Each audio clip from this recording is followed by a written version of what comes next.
If you ask a disagreeable person what he wants, say, or she wants, they'll tell you right away. They know. It's like, this is what I want and this is how I'm going to get it. But agreeable people, especially if they're really agreeable, are so agreeable that they often don't even know what they want, because they're so accustomed to living for other people and to finding out what other people want and to trying to make them comfortable and so forth, that it's harder for them to find a sense of their own desires as they move through life.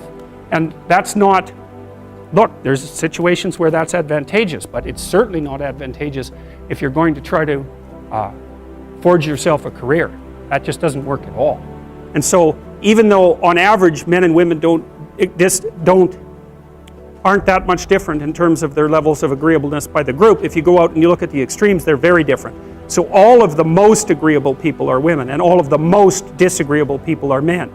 And the thing is, the extremes are often what matter rather than what's in the middle.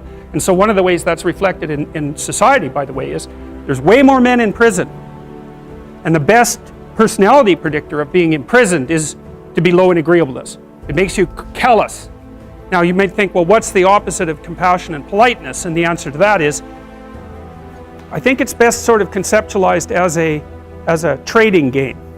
So let's say that we're going to play repeated trading games. And if you're very agreeable, then you're going to bargain harder on my behalf than you're going to bargain on your own behalf.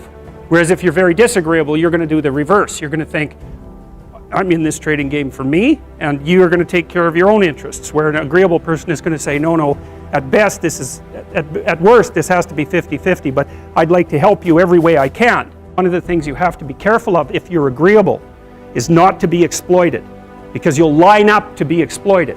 And I think the reason for that is because you're wired to be exploited by infants.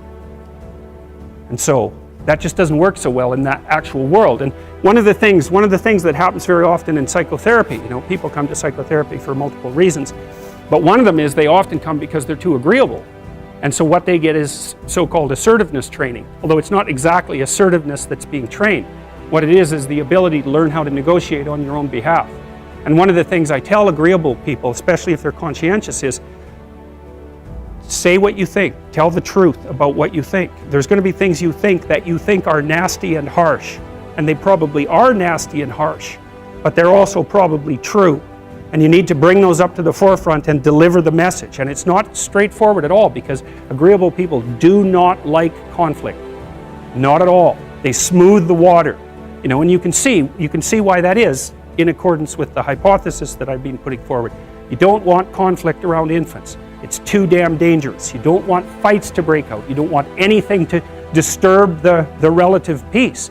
And if you're also more prone to being hurt physically and perhaps emotionally, you're also maybe loath to engage in the kind of high intensity conflict that will solve problems in the short term, because it takes a lot of conflict to solve problems in the short term. And if that can spiral up to where it's dangerous, which it can if it gets uncontrolled, it might be safer in the short term to keep the waters smooth and to not delve into those situations where conflict emerges. The problem with that is it's not a very good medium to long-term strategy, right? Because lots of times there are things you have to talk about because they're not going to go away. And the advantage to having a well-socialized disagreeable person is that they really don't let much get in their way. So if you can get a kid who's disagreeable socialized, that person can be quite the creature, because they're very forward-moving in their nature and very difficult to stop. But if you don't get them successfully domesticated, tamed, roughly speaking, by the time they're 4, their peers reject them. And that's a big problem, because your job as a parent is to make your child socially desirable by the age of 4. Like you want to burn that into your brain, because people don't know that. That's your job. And here's why. It's easy if you think about it carefully. So you imagine you've got a 3-year-old child, so sort of halfway through that initial period of socialization, and you take that child out in public. Okay, what do you want for the child? Who cares about you? What do you want for the child? You want the child to be able to interact with other children and adults so that the children are welcoming and smile and want to play with him or her, and so the adults are happy to see the child and treat him or her properly. And if your child's a horrible little monster because you're afraid of disciplining them or you don't know how to do that properly, then what they're going to do is they're going to experience nothing but rejection from other children, and false smiles from other parents and adults. And so then you're throwing the child out there into a world where every single face that they see is either hostile or lying. And that's not something that's going to be particularly conducive to the mental health or the well-being of your child. If your child can learn a couple simple rules of behavior, like don't interrupt adults when they're talking too much, and pay attention, and try not to hit the other kids over the head with the truck any more than is absolutely necessary, then, and share and play properly, then when they meet other kids, the kids are going to try out a few little play routines on them, and that's going to go well, and then they're going to go off and socialize each other for the rest of their lives. Because that's what happens, is that from 4 years old onwards, the primary socialization with children takes place among other children. And so if the kids don't get in on that early, they don't move into that developmental spiral upwards, and they're left behind. And you can imagine how terrible that is, because a 4-year-old will not play with another 4-year-old who's 2. But a 5-year-old certainly will not play with a 5-year-old who's 2, right? Because the gap is just starting to get unbelievably large. And so the kids start out behind, and then the peers leave them behind, and then those kids are alienated and outside the peer group for the rest of their life. Those are the ones that grow up to be long-term antisocial, right? They're already aggressive. It doesn't dip down. Now, what happens to normal boys, roughly speaking? Imagine the aggressive 2-year-old types. They get socialized, so their level of aggression goes down, and then they hit puberty and testosterone kicks in, and bang, levels of aggression go back up. And so that's why males are criminals between the ages roughly of 16 and about 25.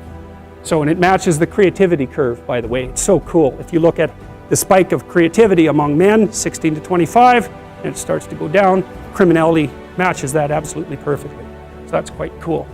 So, and so the testosterone levels raise the average level of aggression among men. It's more dominance than aggression, actually, and testosterone is by no means all bad.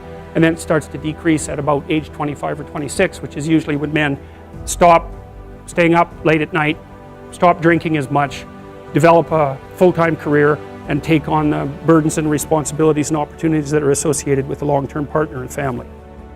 It's really useful to investigate the viewpoints of people who have opposing views to yours. Because they'll tell you things, not only will they tell you things you don't know, they'll also tell you how to see the world in ways that you don't see it. And they'll also have skills that you don't have, that you could develop.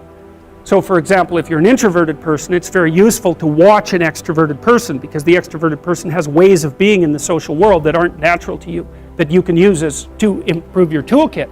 And if you're disagreeable, one of the best things to do with disagreeable people, especially if that's alienating them from other people, for example, because it can, people treat you like you're a selfish, arrogant son of a, maybe that's because you are. It's like, okay, so what do you do about that? One of the most promising treatments, let's say, for that is get the person to do something for someone else once a day, just as a practice, and learn how to do it. Maybe you can wake the circuit up, if you think that it's lying dormant in you, which is probably right.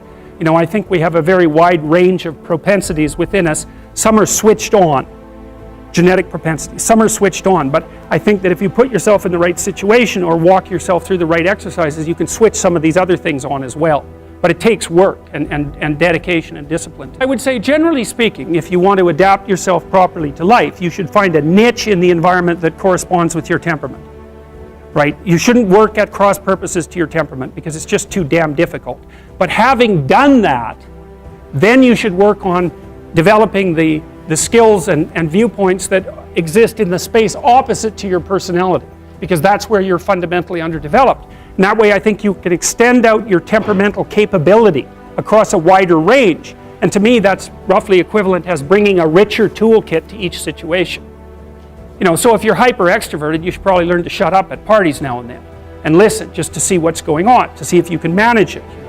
And if you're introverted, well, then you should learn how to speak in public and to learn how to go to parties without hiding in the corner and saying nothing to anyone.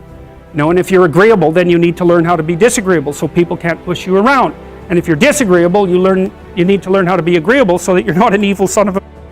So, and the same thing applies even in the conscientious domain. It's like if you're too conscientious, you need to learn to relax and let go a little bit. And if you're unconscientious, it's time, like get out the Google Calendar, man, and start scheduling your day, right? And beat yourself on the back of the head with a stick until you're disciplined enough so that you can actually stick to something for some length of time and not living in absolute squalor, which is something that would characterize someone who's very disorderly, for example, because they don't notice.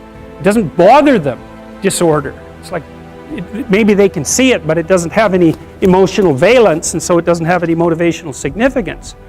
So the other thing you might want to think about too, if you're choosing a partner, is try not to choose someone who's too distant from you on the temperamental variables, because you're going to have a hard time bridging the gap. It's hard for an introverted person and an extroverted person to coexist. And it's really hard for an orderly person and a disorderly person to coexist, because they will drive each other nuts. Why don't you pick up? Why are you so obsessed by it? That's the basic argument. So it's useful to know about your temperament so that you can negotiate the space with your partner as well. And I don't think you should try to find someone who's exactly the same as you, because then you don't have the benefits of the alternative viewpoint. But you got to watch it, because you may hit irreconcilable differences of various sorts. And I've seen that most particularly among couples who are high and low in openness. That's a rough one. And also high and low in conscientiousness. That's another rough one, because they just cannot see how the other person sees the world at all.